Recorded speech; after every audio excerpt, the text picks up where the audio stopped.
Hey everybody, it's a quick little review on the Harbor Freight Predator Power Station, the 1200 watt version. Uh, I was considering it, and there's literally nothing about it on YouTube. Everybody goes from the 350, skips straight to the 2000 watt one. And it's a little heavy for my tastes, and I really don't need that much power for what I do. So I bought the 1200 just because my gut said it's what I needed, and I was right. So I paid, it was 750. I got the inside track club or whatever the heck they call it for Harbor Freight. Paid $29 for that and got this for 689. And so the little $20 card paid for itself on the first purchase. And if I end up with another one of these, so be it. Uh, yeah, in the lid, I keep the AC plug-in and the 12-volt plug-in. I don't use solar, so I don't carry it around with it. I keep 3 USB-C cables and a lightning cable for my iPhone 12 mini. All right, so let's turn it on. I'll tell you what I think about it. All right.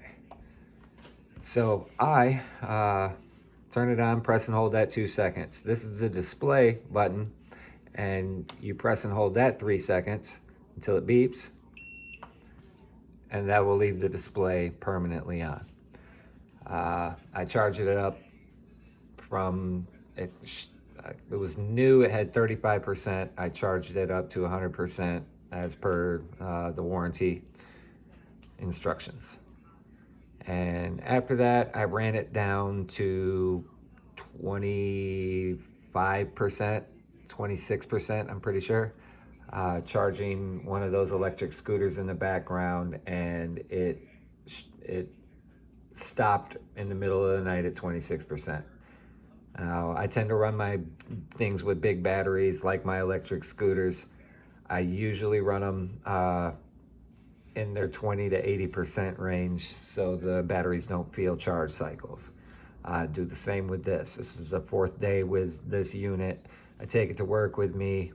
I'm home from work, and I left with 80%, and I charged a bunch of things, Bluetooth speakers, my phones, and a few other things. I have little USB-C charged blowers, little cordless computer dusters, and a few cordless lights. So just having USB-C right there, I don't have to bring any charging bricks. It's all there in the unit. That's very nice for me. But I use this at racetracks. And so I run a gas generator, and I got tired of running 24 hours a day. It burns up about 3.5 gallons of gas. So I got this because at night, all I really need power for is a 12-volt refrigerator cooler.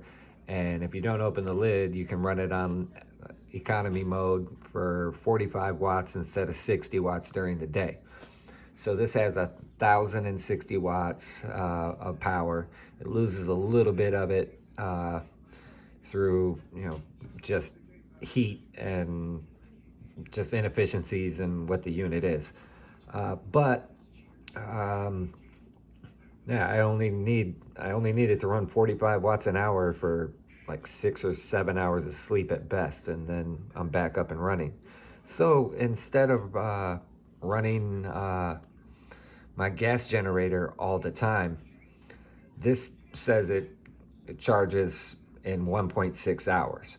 But from 0 to 20%, that takes a half hour. From 80% to 100%, it takes a little more than a half hour. Balances the cells at the end. And it's really stressful on batteries to charge all the way to the top. So that 60% in the middle, from 20 to 80%, that takes about 35 minutes to charge. So I can run my camp on this little battery right here, and I can get through an entire event with the 1.5 gallons that's in the generator versus that and another 12 gallons. So it literally 1/6 the fuel bill to operate the same camp. And here's the question everybody's really got on their minds. You know, what does coffee do to this? I make 5 cups in the morning. So all you do is you turn on the AC button here. She's ready to go. Turn on the coffee maker with my dumb hand. And get ready to brew. And it's got a watt meter right here. So instantly jump right up to 1078 watts. And it says that it's going to be empty in 37 minutes. But that's not entirely true, because this coffee maker, it comes on in spurts. You'll see it. It'll run for a second, and then it'll shut off once some water comes up through the top into the canister into the filter. So yeah.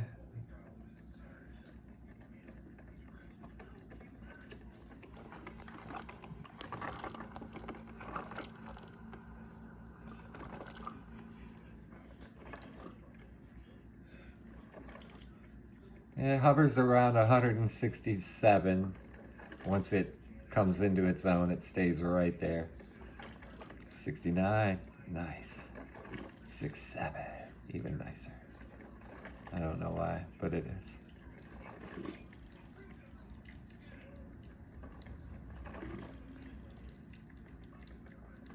So it'll hover at like 1070 for a little while, and once some water's in the filter, going through the coffee, it'll just shut off to 0.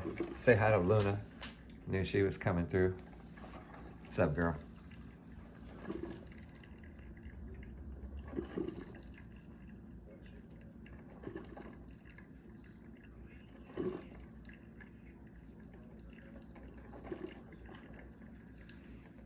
And while this is brewing, there are much higher capacity power stations out there.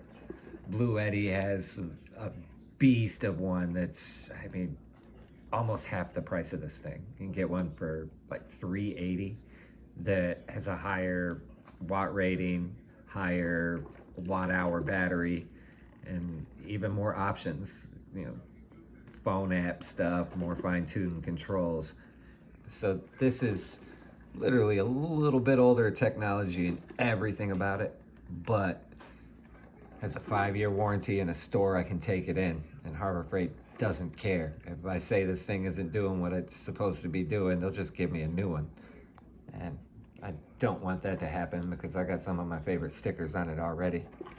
That's the event I work for, that I set up this campsite and use at racetracks. But yeah, she's brewing away. I mean, it's already lost 5% power. Yep, there it is, 0 watts. So it stops.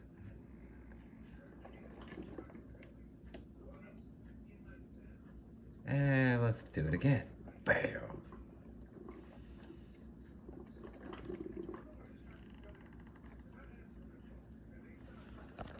Now, of course, I won't be making my coffee with this at the racetrack.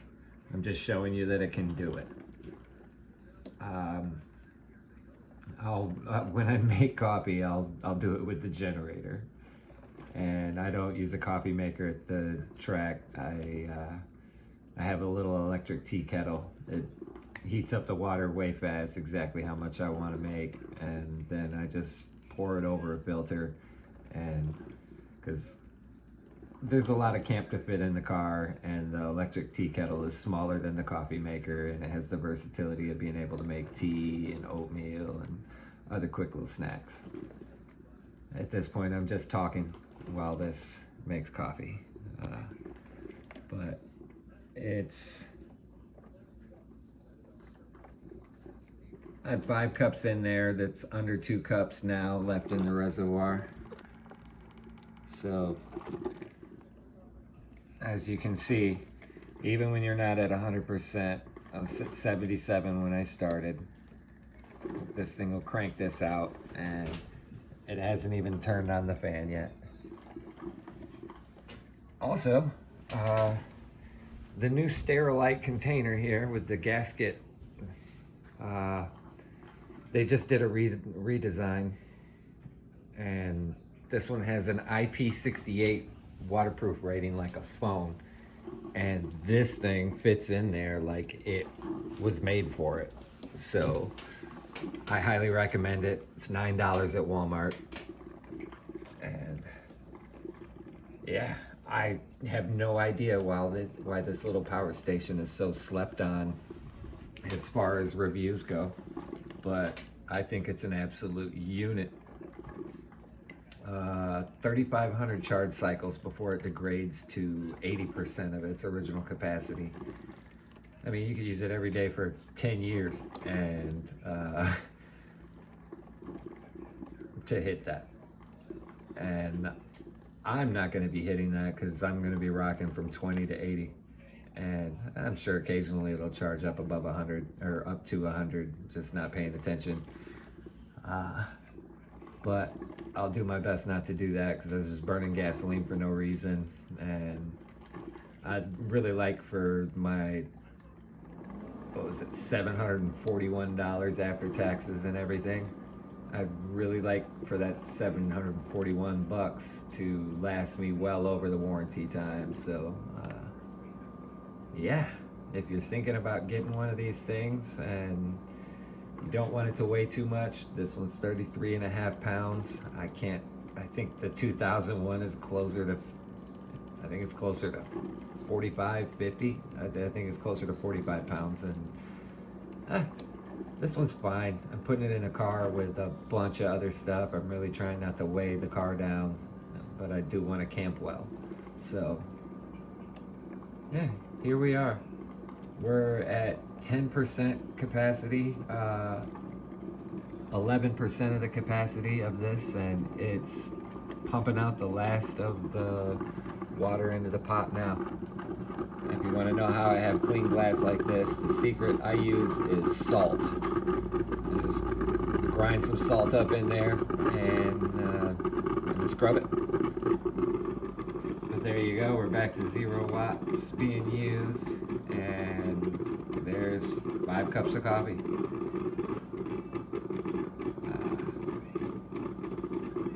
Yeah, if you like warranties and you like a unit that can handle most of what you want to do, this is the one.